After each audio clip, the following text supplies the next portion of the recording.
Hello guys, good morning. Suswa naman jud din tawag ko yung ani nga may content ba nga ma-upload na to. So, mun ani lang sa ta, real talk. Unsa may real talk na to? I-feed na to sa mga utok sa mga sani mga marites. Say real talk daw. Mga suggestion ni sa ko ang akong sani, akong unil. Wala sorry, joke ra. Good morning lang sa tanan. Mag-greet lang ko. Magpasalamat. Number 1 sa Ginoo. Then, sa akong parent. O sa mga igsuon. O sa akong mga anak. Sa akong bana.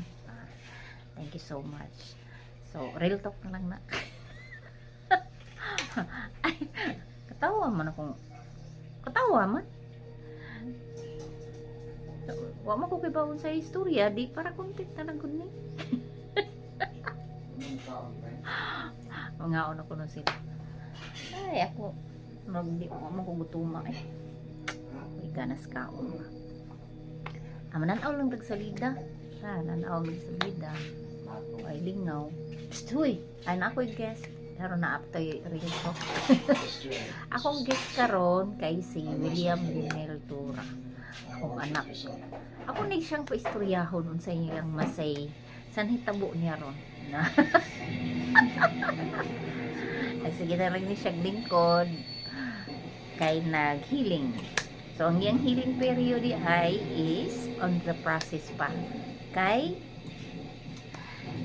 masaya mo na siya kaangka ang lakaw pa man niya yung balik. Niya, tapulan siya kayo mo practice kada adlaw. Pero yung aron mo develop pagbalik ang iyahang kuan ba.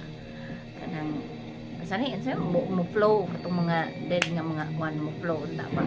Para pa praktiso ng anak ko protekta pula ng lakaw. What can you say, Loren Onel? Nagkaon. What can you say, Divine? Ano isang usa? Sige po siya. Sani email. Ay, kuan na ni.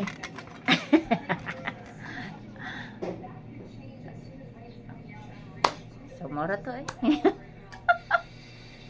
Pamtay laing pamtay laing makontent ba. Good morning na lang sa tanan and enjoy your life, enjoy your day and good morning.